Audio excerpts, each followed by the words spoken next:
In the last video, we quickly revised the formulas of the chapter Mechanical Properties of Solid. So in this video, I'll be solving and explaining the examples on that chapter. So if you have not been through the formula video, please go and check it out. Okay. Let's solve example 9.3. I'm showing the question aside. So I'm reading the question as well as writing the given part. So in a human pyramid in circus, the entire weight of the balance group is supported by the legs of the performer. So as you can see from the image, there's a performer at the leg down, and he's the one who is supporting the entire weight of the pyramid. Okay, so who is lying on his back. The combined mass of all the person, so the total mass of the persons and the plaques and the tables, everything involved is 280 kg.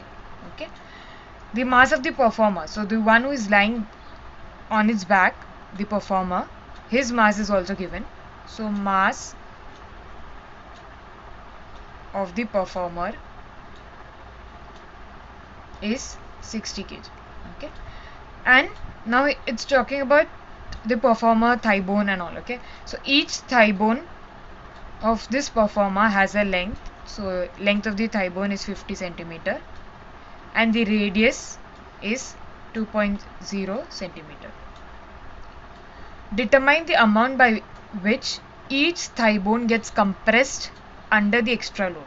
So what we have to find, the amount by which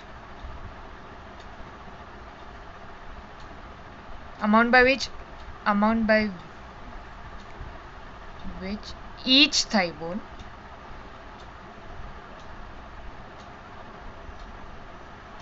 is compressed. Okay, so the quantity by which it is compressed we have to find. Okay, so let's go.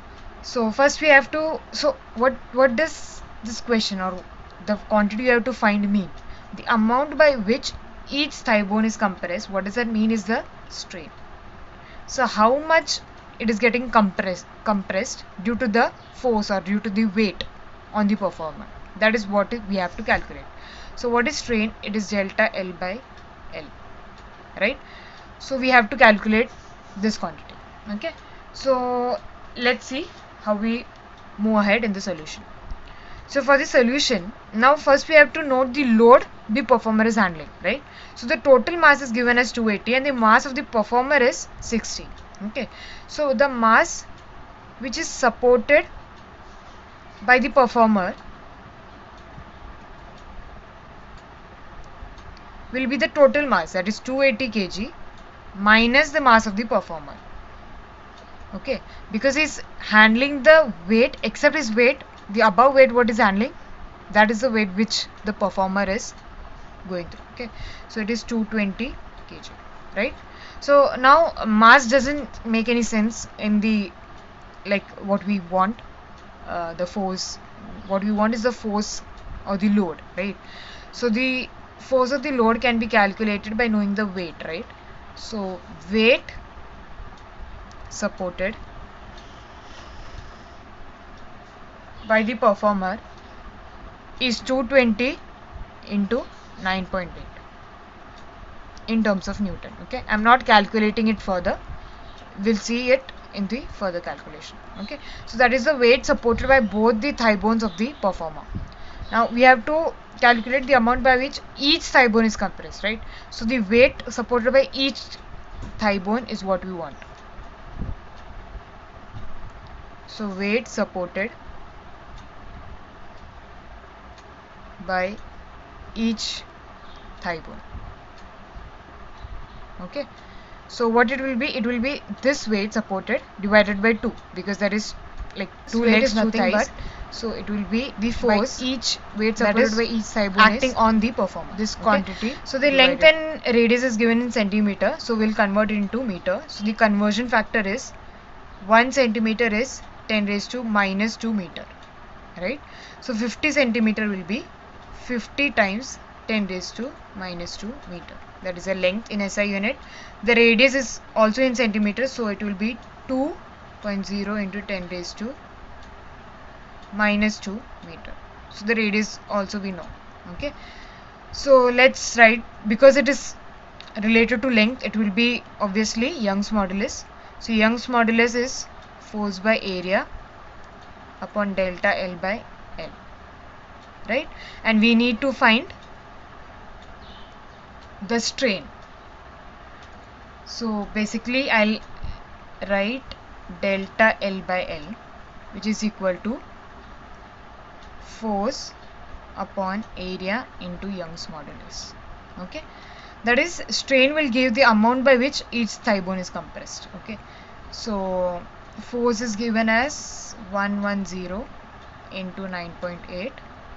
Area, now area will consider area of the bone, that is consider, like, bone is considered taken to be a cylinder, so the cross sectional area is the area of the circle, that is pi r square times Young's modulus.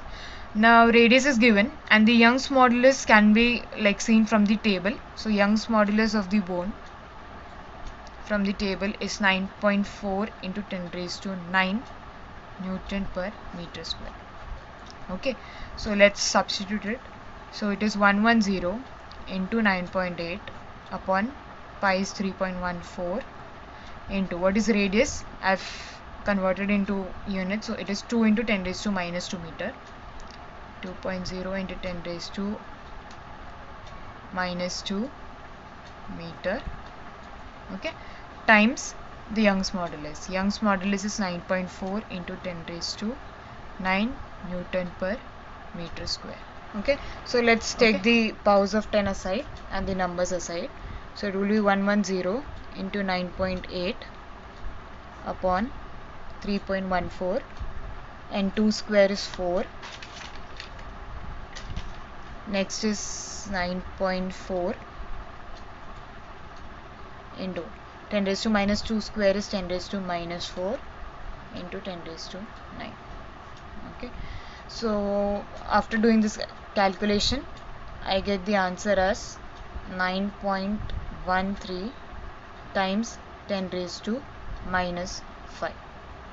Okay, or it can be like, after changing the decimal place position, I can write it as 0.0000091 approximately.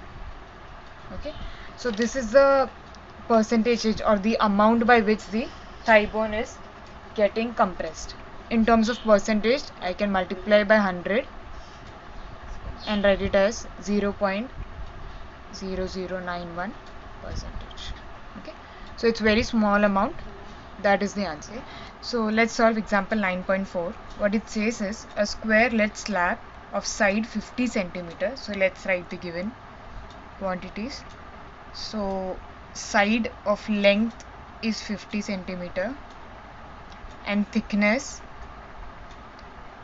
is 10 centimeter. Okay, next is it's subjected to a shearing force. So shearing force is given as 9.0 times 10 raised to 4 Newton, and the lower edge is riveted to the floor. How much will the upper edge be displaced? Okay, so it's basically the question of shear stress. So what happens in shear stress is we apply a tangential force and the cube gets displaced. Okay, so here I will write the displacement as delta x. Okay, that's what we have to find. So we have to find how much will the upper edge be displaced. So that is delta x or x. Okay, so I'll write it as delta x. That is what we have to find. So basically here we will use the equation of the shear stress. So the shear stress or the modulus of rigidity, it is given as G as stress by delta x by L. Right. So for stress we need force by area. Force by area upon delta x by L. And we need to calculate delta x. So if I rearrange the terms, it will be delta x is equal to F upon A into G multiplied by L.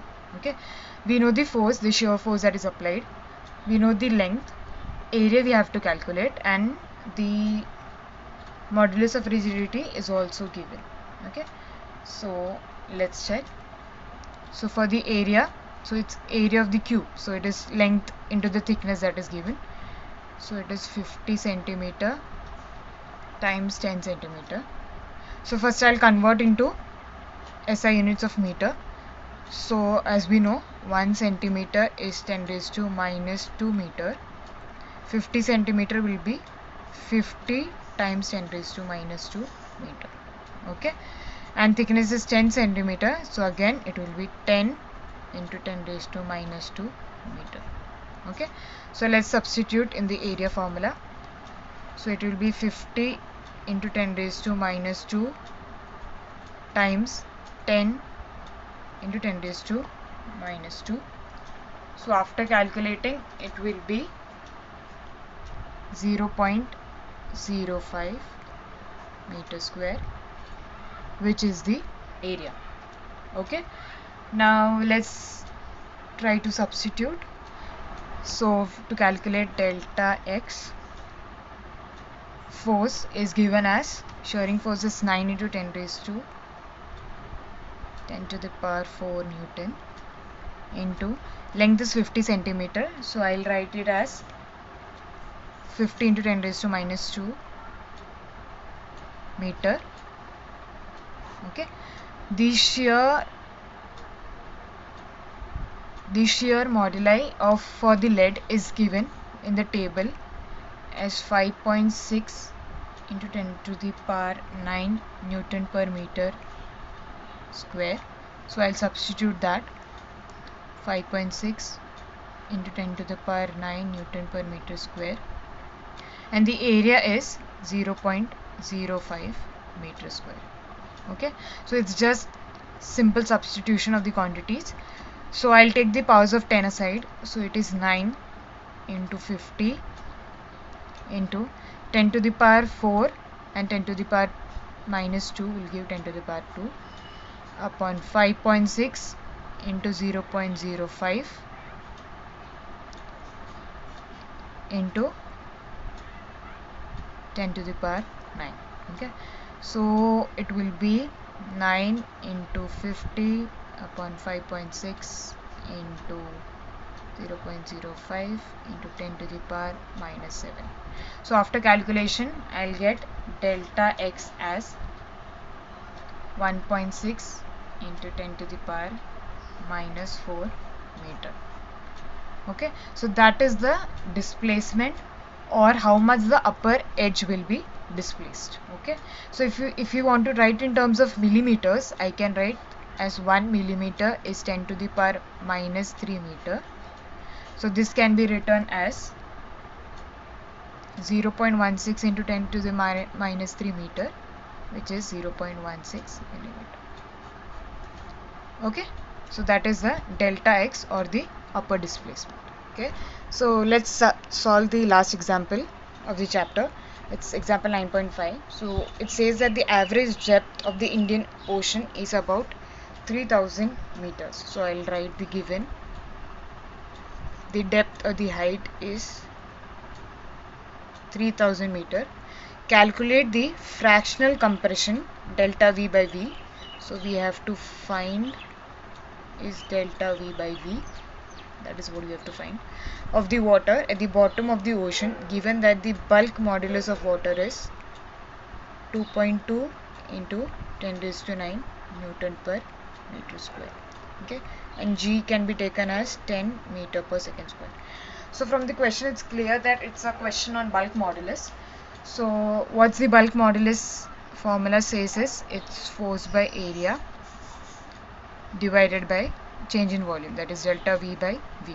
Okay, we have to calculate the volume strain delta V by V, which is F by A. Now F by A can, here it can be, because it's talking about the ocean depth, like the water and all, so its force by area can be taken as pressure, and bulk modulus in the denominator. So we know the bulk modulus, we have to calculate the pressure. So how can we calculate the pressure? So the pressure exerted by the column of the water at the bottom layer, the pressure can be calculated by the formula rho Hg. Okay, that's the pressure at the bottom layer due to column of water. Alright, so the density of water is 1000, so 1000 kg per meter cube. The height or the depth is given as 3000, right? So we can take it as 3000 meter into G is considered to be as 10 meter per second square. Okay, so I'll take the powers. It's 10 to the power 3 times 3 into 10 to the power 3 into 10 to the power 1, right? So the unit will be Newton per meter square. So it is 3 times 10 to the power 7 Newton per meter square. That is the pressure, right? So volume strain is nothing but pressure by bulk modulus. So we'll get the volume strain as pressure is 3 into 10 raised to power 7 Newton per meter square divided by bulk modulus is given as 2.2 into 10 to the power 9 Newton per meter square. So this question was really simple. It was just substitution. So after substituting, I get the value as 1.36 into 10 to the power minus 2. It will be unitless. In terms of percentage, we can write like multiplying by 100. So we can write 1.36 into 100 into 10 raised to power minus 2, that is 1.36%. Okay.